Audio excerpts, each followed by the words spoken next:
Welcome to ChrisitiTutionalist Politics Podcast, aka CTP, in association with TheLibertyBeacon.com. And I am your host, Joseph M. Leonard, and that's Leonard. CTP is your no muss, no fuss, just me, you, and occasional guest type podcast. I really appreciate you tuning in. As Graham Norton would say, let's get on with the show. Hello, everyone. Welcome to the show. If you're looking at behind-the-scenes video, BitChute, Brighteon, Rumble, YouTube, you can see I'm holding up a book. It is Neil Mammen joining us, and his Jesus is involved in politics. Why aren't you? Why isn't your church? And a second subtitle, The Only Way to a Happier, Healthier, Safer, and Mutually Prosperous America. And I'm very happy to have Neil on because I introduced Neil and this book to my friend Ed Bondarenko with Wham Radio. You may have heard him there. I introduced Ed to Neil via this book, and this book, I don't want to forget to say, is one of the reasons I'm doing this show, and invented the term ChrisitiTutionalist, right? Wow. A Christian U.S.-based constitutionalist. Page 100. The Bible's view of governing. Bingo! Exactly what this show is about. And community, which is free will, choice, voluntary, is biblical. Communism, forced theft at the barrel of a gun, is not biblical. Welcome to the... Finally, welcome to the show, Neil Mammen. How are you? Good. Thank you, Joseph. I am honored. I did not know all that background. Thank you. I'm honored. Yeah, I've been wanting to have a reason to have you come on, and I just, because you were on with Ed and Wham, so yeah, I've heard you many times. Yeah, I've heard you many times, and of course, having the book, which I encourage people to buy, along with my 5 internationally available books, of course. But yeah, that'll be mentioned in the show notes. You won't have to remember the title. It'll be in the show notes. But yeah, I thought that I had told you when I started the show that you were Ed's Your American Heritage, as well as Pastor Rick of Wham's Moment of Clarity, and Saturday mornings on Wham, Abolitionist Roundtable, which is also Christian discussion. All of you inspired me because I've been involved in politics since 1978, but since 2001, not 9/11 related, I had health issues, so I've been able to do less and less. But hey, I could do this from my couch, right? Yeah.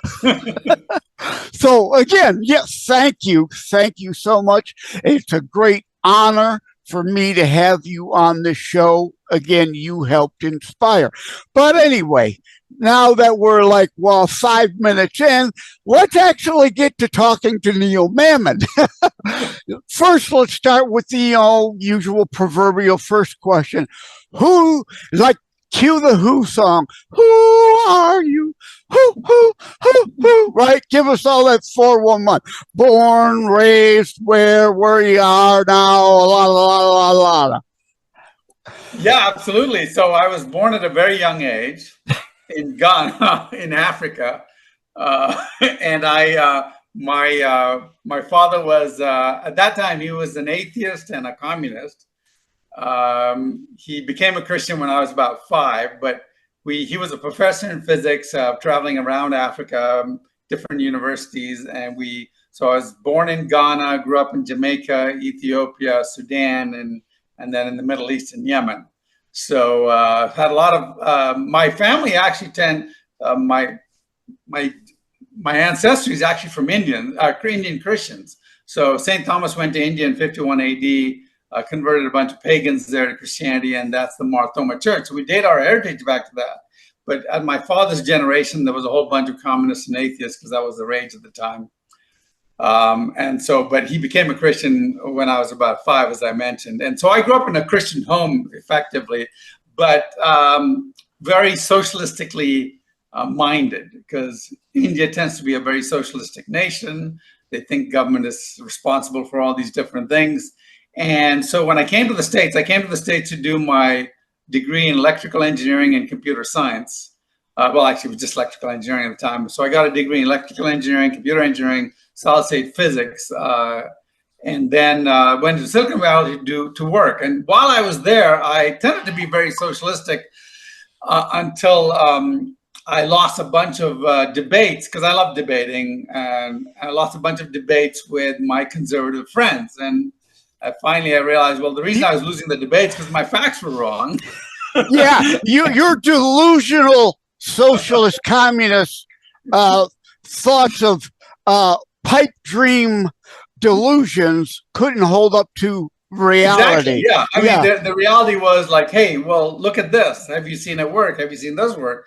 And my dad had stopped being a communist because it didn't work in Russia, because that was his model at the time. And hasn't worked anywhere. Yeah, but specifically for him, it was Russia that he was watching. And he said, well, it doesn't work. It obviously doesn't make any sense. And then, but it's interesting to understand that in South India, where I grew up, the idea of Christianity and communism was not far separated from each other. In fact, I have 2 uncles who are famous communists and Christians.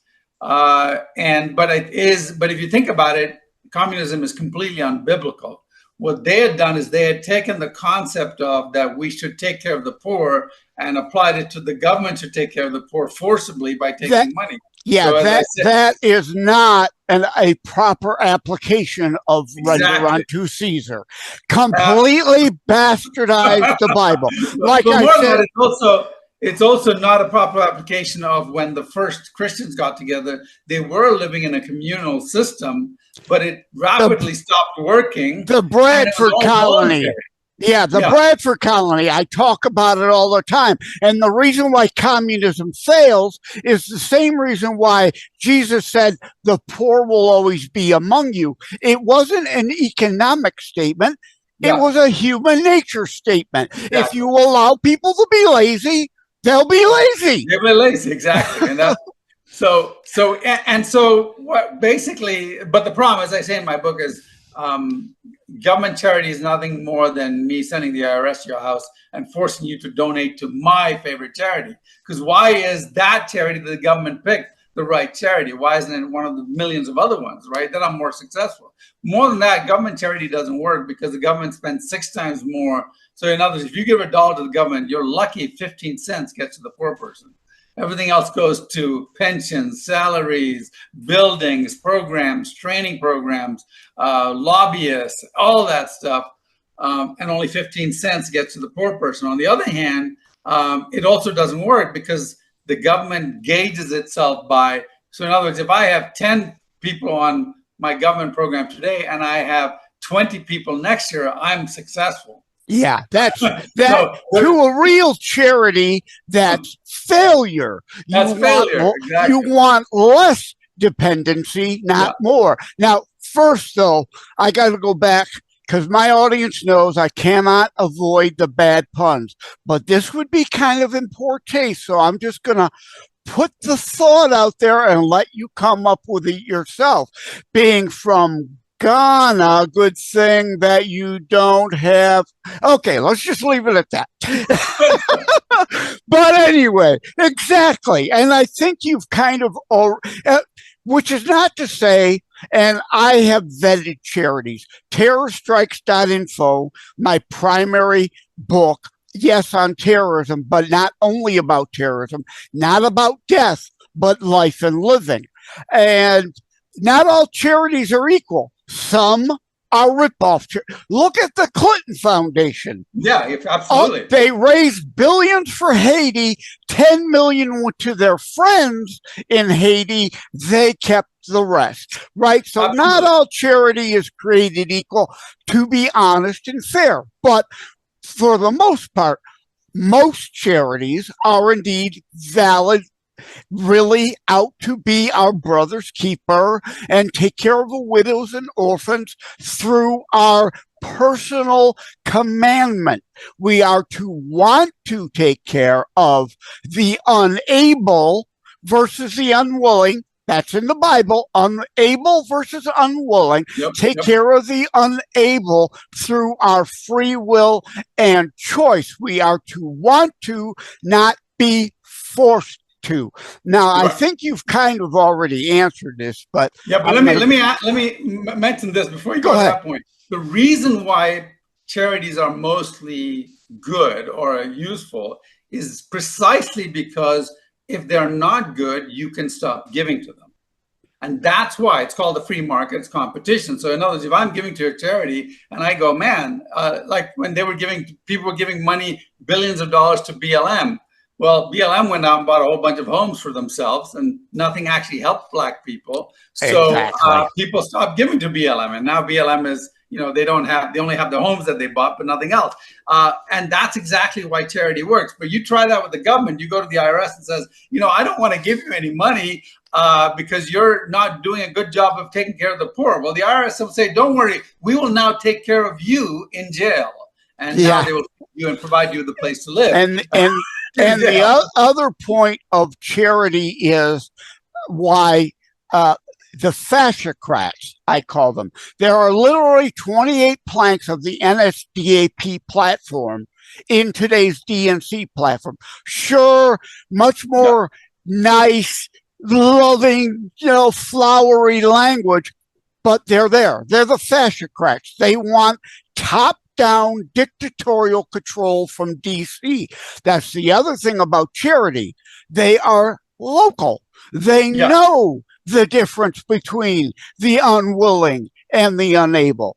And we will get to EBLM, of course, in a minute. But I had, of course, previously talked to Kevin McGarry, which I joked with him. He's not a McMeal from McDonald's. It's McGarry, because I can never pass the lame puns. But we will talk to you a little about EBLM too. Mainly talk with him about that. I mainly wanted you for the book. Again, page 100, the Bible's view of governing. I think we've kind of already covered most of that. Do you have any other, again, community, voluntary, communism, force? One is biblical, the other is not. Do you have any other ads you want to throw from the book without giving away the entire book? No, I'm fine. And one thing that's not in the book that will be in a newer book is I didn't go into great detail of the Bible talking about the formation of government. What I talked about is what the purpose of government was in the Bible. Is exactly what the purpose of government is that we did in the Declaration of Independence. The Declaration of Independence says that the purpose of government is to secure the rights that we already have, not to give us the rights, because you don't get rights from the government. I play a game with people. I say, do you have constitutional rights? And they say, yes. I said, no, you don't have constitutional rights because the Constitution doesn't give you any rights. The Constitution is there to protect the rights you already have that you got from God. Now, why do you have to get the rights from God? One of the problems with people saying is, well, you crazy Christians, you want a theocracy. Well, here's the reason why you need God for rights. Because the only person that can tell you and me that we have to treat our neighbor equally is someone who has authority over you and me. So, like, for instance, I can tell my kids to do something, but I can't tell your kids to do something unless they recognize the authority in me. So who's the only person that can go and tell Hitler that he has to treat the Jews equally, that tells a slave owner he has to free the slaves, that can tell every single human being in the world that they have to treat every single other human being equally, is only the person who has authority over every single human being. And the only person who has authority over every single human being is going to be the creator of all mankind. And that's what the Declaration of Independence says. So logically, you get there.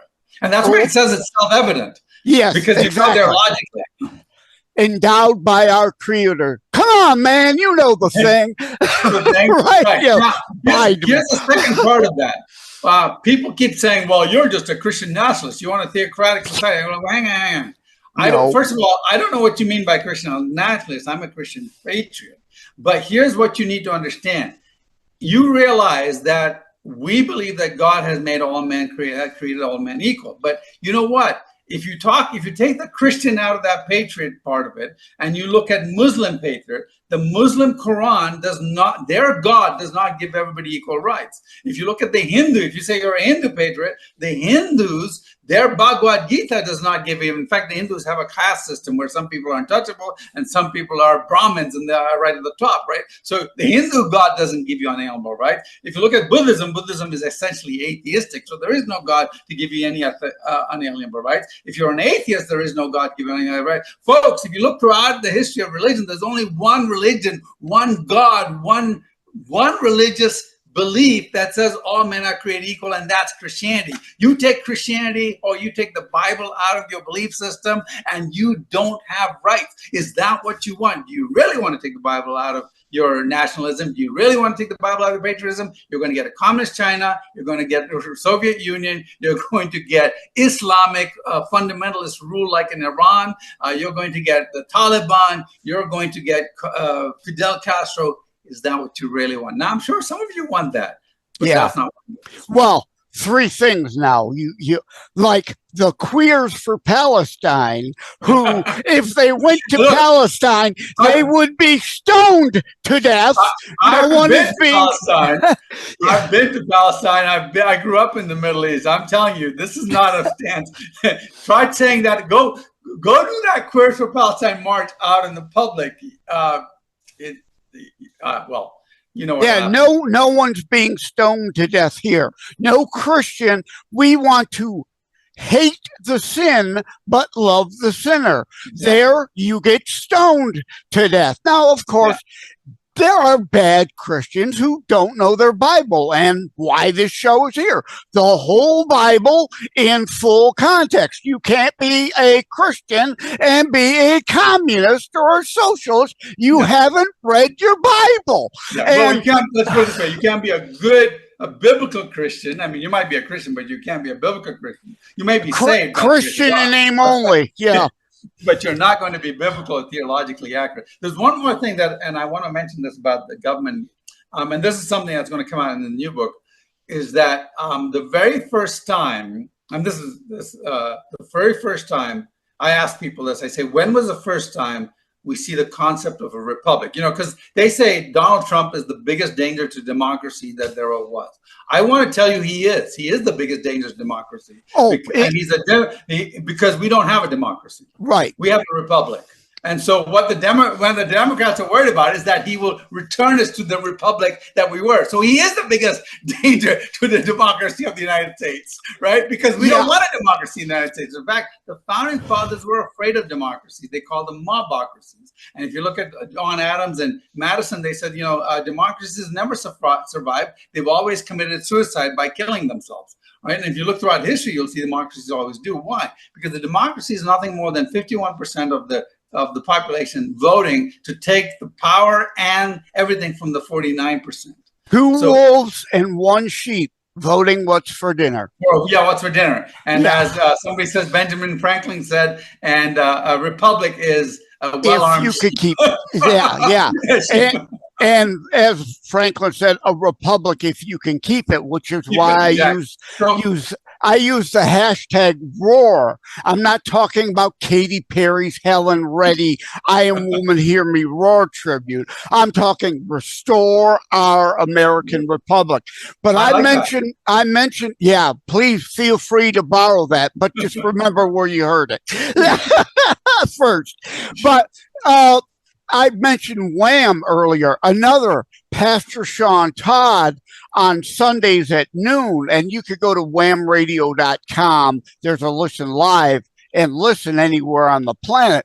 He says, and I agree, a lot of fake Christians want the hippie hacky sack version of Jesus. Yes. Go forth and sin no more. No. We won't do that, You're supposed to just forgive me. None of this, I'm supposed to be better when I leave.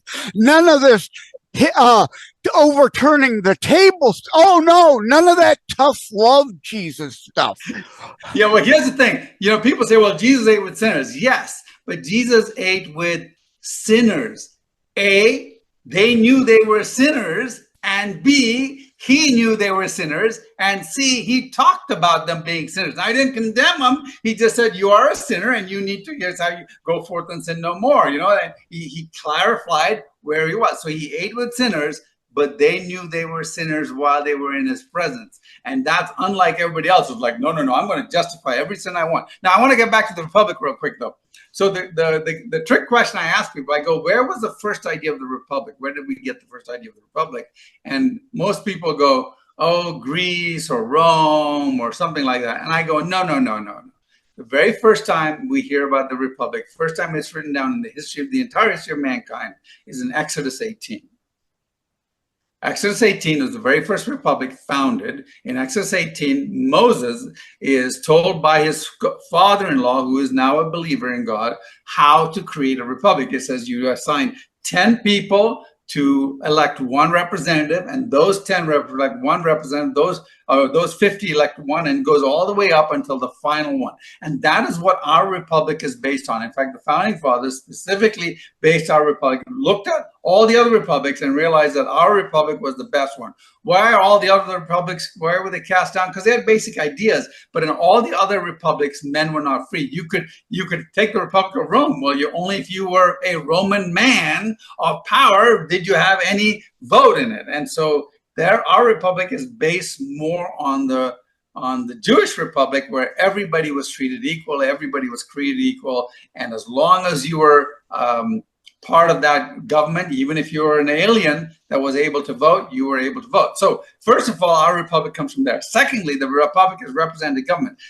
Thirdly, what's interesting is if you look at the Jewish republic, the commandment from God is 1 in 10 people were supposed to be elected. That means the Bible says 1 in 10 Christians need to be an elected representative of some sort. Now, I always tell people when I'm preaching this in church, and I say, look down your aisle, count to 9. If there is no representative in those 9, then you're supposed to be it. You need to be running for office. Amen. Right? Thank you for putting that out there. That is absolutely correct. I've not done a show on the foundation of our founding fathers regarding that aspect of the Bible. I've covered many other biblical issues regarding politics, but I want to go back to Jesus ate with sinners and said, go forth and sin no more. He did not, and this is where Matthew 7 gets bastardized. Condemn not, lest ye be condemned, because you have then still a chance for repentance later and then be saved and go to heaven. Right. Unlike the Bible, Matthew 7, we've mistranslated from Greek, Aramaic, Latin, and whatnot, right? Condemn not, because there are 12 other scriptures judging biblically. Not being a hypocrite, remove the log from your own eye, one biblical set of standards to judge. Condemnation, however, is reserved for the Lord. I had not heard that interpretation of that or translation of that. But what's more important, I think, is that if you're going to say you cannot judge, then you are in the inevitable position of saying then you can't make any decisions on your own. Correct. You can't pick one car over the other. You can't pick one job over the other. You can't, in fact, what's as my friend Frank Turek says, you can't judge me for judging them. Are you judging me? You cannot be a woman and any man comes up to you and asks for a date. Can you say no? Because that would be a judgment. That's why Matthew 7 is wrongly translated. It is condemn not, lest ye be condemned. 12 other scriptures say, indeed judge biblically. Right. And in fact, it doesn't say don't judge or don't condemn. It says when you do so biblically, because there is a standard. In other words, and here's the other thing, it's why are we so picky on this? Because there is no moral objective standard unless it comes from God. You can't have an objective morality unless you have an objective moral authority. Just like you can't have somebody saying treat everybody equally unless they have authority. You can't say don't do the A, B, or C unless they have the authority to tell you why you should not do A, B, and C and tell you not to do it. So in other words, I can tell my son don't do this, but somebody else can't tell my son don't do this, especially if I've told him that he can, right?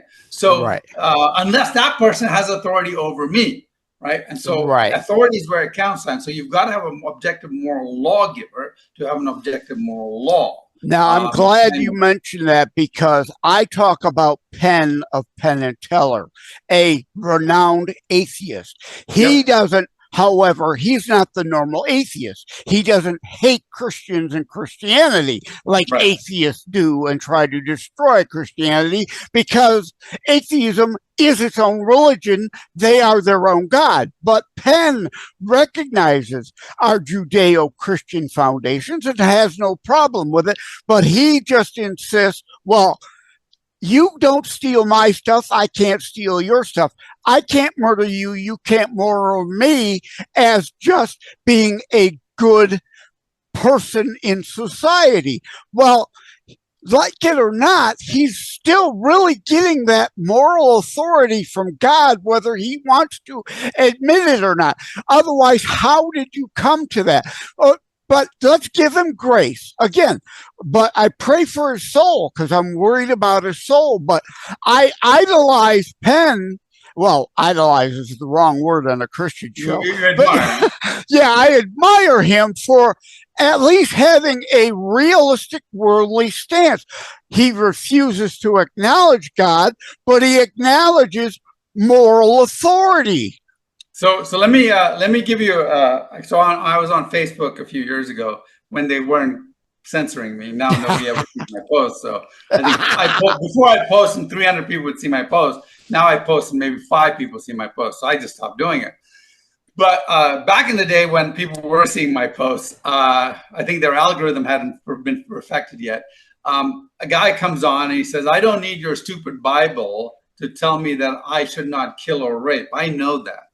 And I said, yeah, you might not need my quote unquote stupid Bible to know you don't need to rape or kill, because you can't have a society that allows you to rape or kill. But you do need my quote unquote stupid Bible to say that slavery is wrong, to say that gladiatorial combat is wrong, to say that child abuse is wrong, to say that kidnapping brides is wrong, to say that killing twins for superstitiously is wrong, to say that throwing a widow on her husband's funeral pyre is wrong, to say that treating prisoners unfairly is wrong, in fact, to say that treating animals badly is wrong. And he goes, why? I know all that. I said, no. The only reason you know that is because a Christian got that from the Bible and got involved in politics and changed the law. That's the only reason why you know it's wrong, because no atheist ever said that, no Hindu ever said that, no Buddhist ever said that, no Muslim ever said that, until the Christian passed the law or said this was the right thing to do. So you need my Bible for that. Don't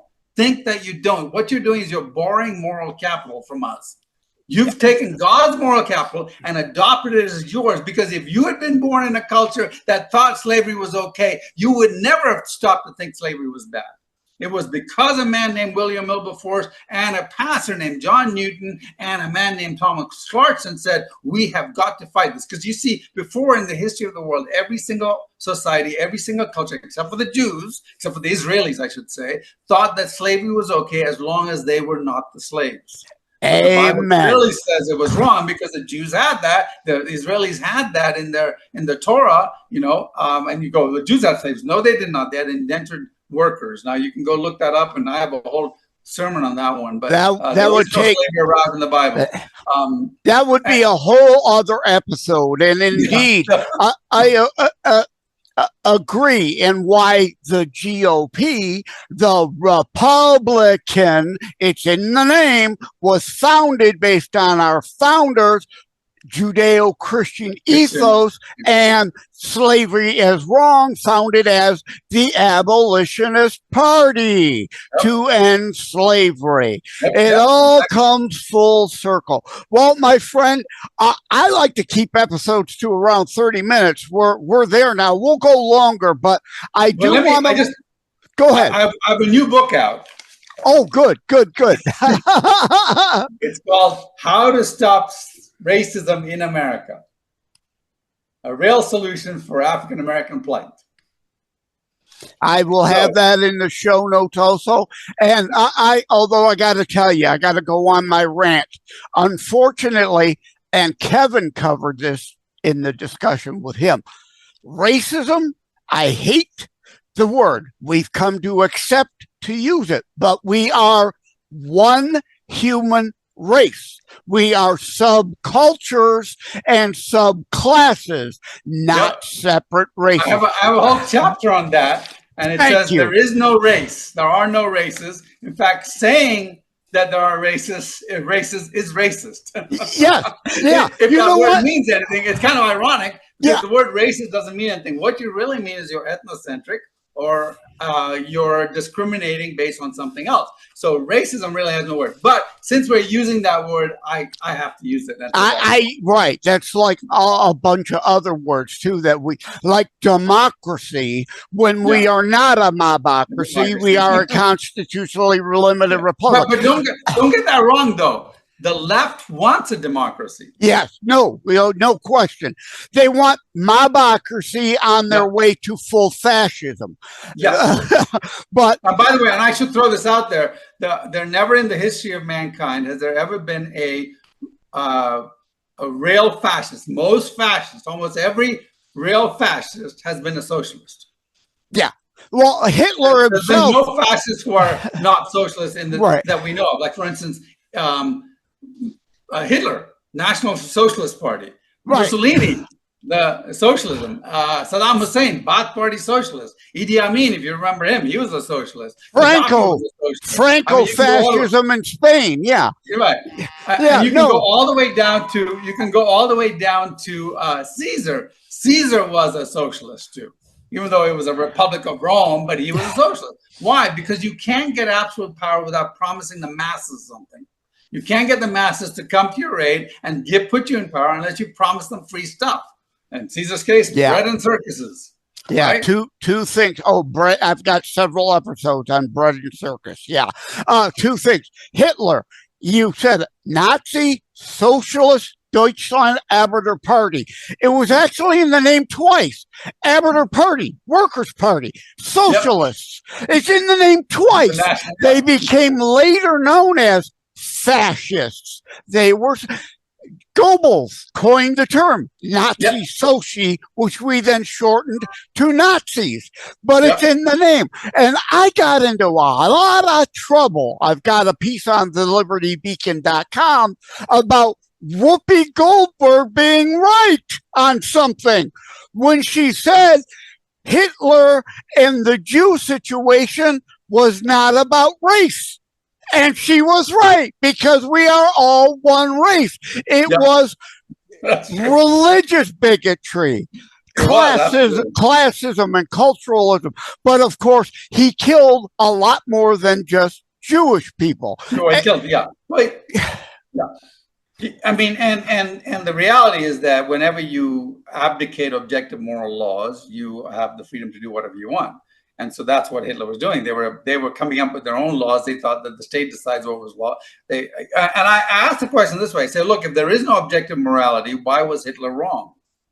If there is an objective morality, why do you get to decide what it is and not Hitler?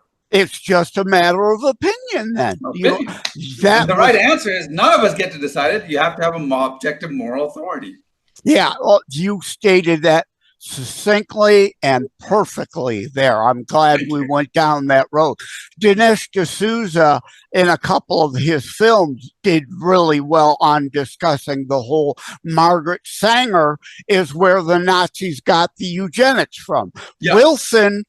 The Wilson Democrat administration is where Goebbels and Spears got the censorship issue from, and tell a lie over and over. Eventually someone will believe it. But Dinesh, in his movies like Death of a Nation, the Nazis even thought that U.S. Democrats went too far with you're black, if you have one drop. They didn't even go that far in their destruction and murder and determination of what Jew or not went to the camps. At any rate, like with any of my guests, we could talk for 5 hours and nobody would watch it. So with that, let's wrap it up with how you met Kevin and your involvement in the creation of Every Black Life Matters as an extension of All Lives Matter. So basically, my wife was looking on Facebook one day, and we noticed some of our Christian friends, this is back in 2020, was out protesting with BLM. And these friends they were so scared, they wouldn't even let their kids play with our kids without a mask on. And this is during COVID, right? Our kids didn't wear masks. We didn't do anything. And they wouldn't even get close to our kids.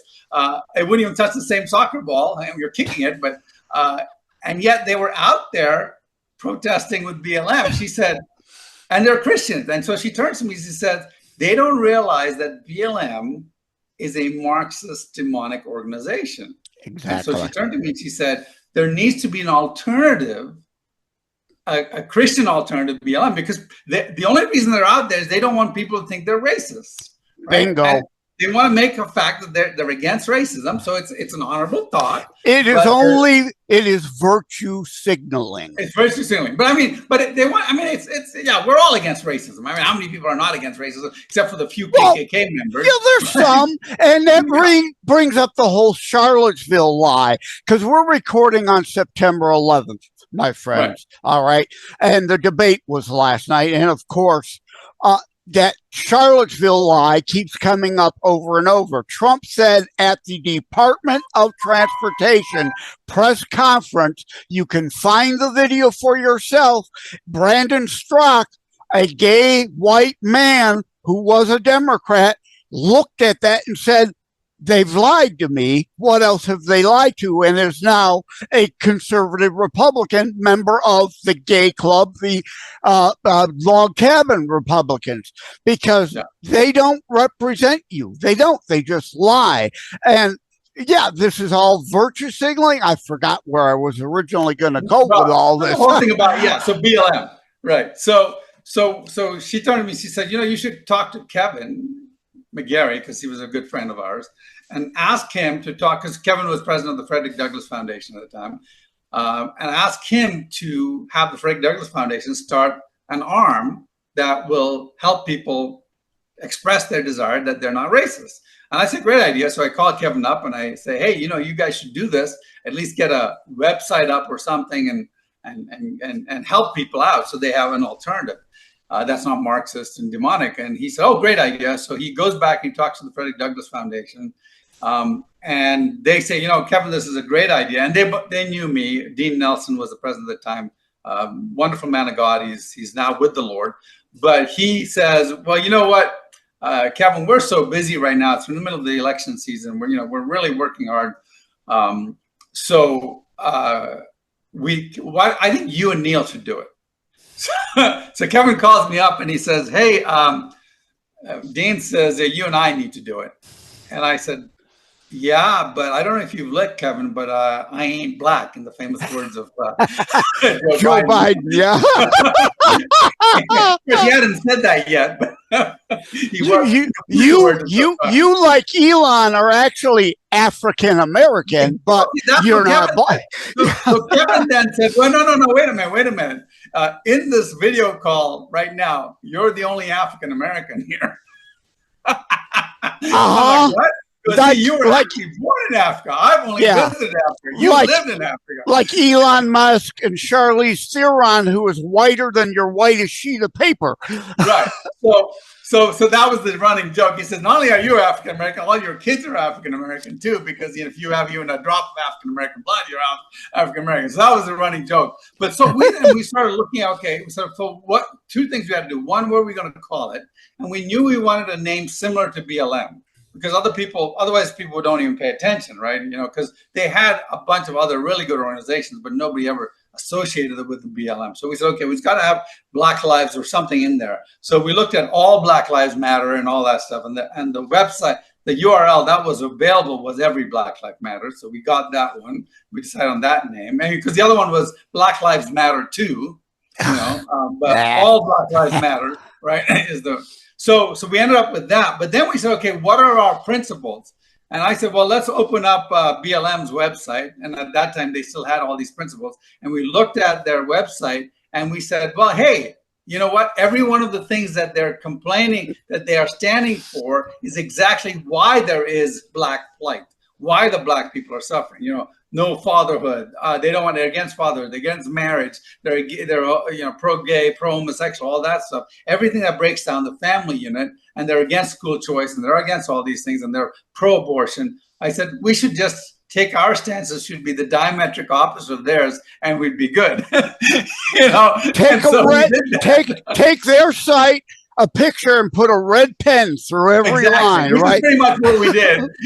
And then we realized that there was a lot of wisdom in the opposite of what they were doing. In other words, we realized that BLM stances were so specifically designed to destroy the Black family that our stances, by comparison, were actually the wisest stances we could have taken. So in other words, it is of my opinion that their stances were demonically derived by. They got there demonically, because it is the worst thing you could do. So if you take the opposite of any demonic stance, you end up with probably the most wise stance to do. Yeah. And so that's what we ended up with our stance. I'm going to get myself in trouble here. I know it. When this episode airs, watch the social media platforms will go crazy, but they are the useful idiots. They are the porch Negroes. They are the useful idiots. Hey, we'll be part of the white plantation as long as we get to do good from it and help you oppress the others. Yep. As Candace Owens says, it's just a new plantation. It's an economic plantation. Democrats have not changed at all from the KKK days. Yeah, absolutely. And Kevin actually has a book coming out saying, House Negro, Field Negro, which one are you? Thank you, Kevin. I won't be the only one that gets the heat then. But no, he's saying, I summed up what he's saying in his book. Exactly. Yeah. That is. A lot of people don't know that, right?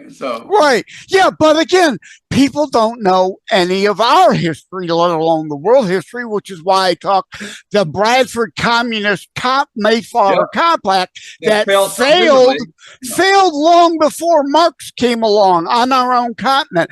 Two things, though, I remember I was going to say about Trump said 3 times in that DOT presser. I am not talking about the KKK, the white supremacists, or the neo-Nazis. He said that over and over. That's why Brandon Strzok, it looks like Straka, it's pronounced Strzok, gay white Democrat, became a conservative Republican because he kept buying CNN and the MSNBC's lies about what he said out of context. And the other thing is, I'm glad you mentioned Frederick Douglass, because the left loves to quote early Frederick Douglass about being, we're all slaves, later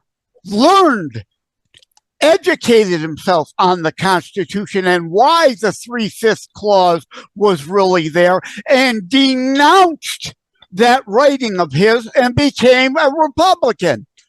Yeah, absolutely. In fact, I talk about the 3/5 clause in my book, in this book. And I explain what it was all about. For the transcript and those on audio, he's holding up the How to Stop Racism in America book again. So, and you can find that on Amazon too. So, but the thing there was that it was designed specifically to prevent the slave states from taking over. And then the other thing, but I also talk about why the South. Right, it was about apportionment of representatives, giving the left, giving the Democrats, giving the slaveholders less representation. Yeah, and for those who don't know, I mean, basically the the South wanted to count every slave, even though the slaves couldn't vote. And right. that way they would get more representation in Congress. And, right. And so the compromise there was, no, we don't, well, if we, but then the South said, well, if you don't do that, we're not going to join the Union. Now, somewhere in the back of my mind, I'm like, well, yeah, that would have been a problem because, you know, only 3 states were non-slave states, right? So we would have had a colony of 3 right. states. You know, we would have had a rebellion of 3 states. So they did have to have the South for it. So I think the greater purpose was served by actually forming the Union. And then, even though those 3 states were then able to influence everybody else and create, but again, no one knows our damn history. They don't learn that. Then Frederick Douglass didn't know it till he educated himself, became aware, and became a Republican because of it. At any rate, so I have a quick quote about history. I said, people who do not know their history are doomed to repeat it. But then I said, there's a caveat. People who know their history and think they're smarter are doomed to make bigger mistakes. Oh, that's good. That's good. I always say history may not repeat, but it rhymes a lot. That's not original. I don't remember who I got that from, but I like that a lot. But I wish I could credit who came up with that, because that's perfect. I don't like to, I don't steal people's stuff. If I borrow it, I give them credit, but I don't know who to credit in that case. But here's your homework, your assignment, audience. You have 5 books from me to buy, several books from Neil Mammen to buy, and also several books from Kevin McGarry to buy. Read them, be well educated, much more informed, and then educate your dumb neighbors. Amen. Thank you, Neil Mammen, for coming on. You have a website. Obviously, we got to do that. Where do people reach out to you? So everyblm.com, everyblm.com is probably the best one. The other one is jesusisinvolvedinpolitics.com. Yeah, I knew that. That's where I first reached out to you years ago. I want to write that down right now. I'm making a note.com so I don't forget to put that in the show notes. That'll be in the show notes, people. All right. Thank you again, my friend. I would love to talk to you for 5, 8, 48 hours, but thank you for the time you've given us. Have a good one. Take care. God bless. God bless. Thank you for having tuned in for ChrisitiTutionalist Politics Show. If you haven't already, please check out my primary internationally available book, Terror Strikes, coming soon to a city near you. Available anywhere books are sold. If you have locally run bookstores still near you, they can order it for you, or autographed copies are available online direct from me via terrorstrikes.info/shop. Be sure to check out more about today's discussion at thelibertybeacon.com, where my articles drop every Saturday. And let me remind, over time, the fancy high production items will come. But for now, for starters, it's just you as a very appreciated listener by me. All substance, no fluff. No fancy high production intro or inserts, at least yet, just straight to key discussion points. A show that looks at a variety of topics, mostly politics, through a Christian U.S. constitutionalist lens. So again, thank you from the bottom of my heart. Take care. God bless. Like and subscribe to ChrisitiTutionalist Politics Podcast and share episodes. We need your help to grow the show.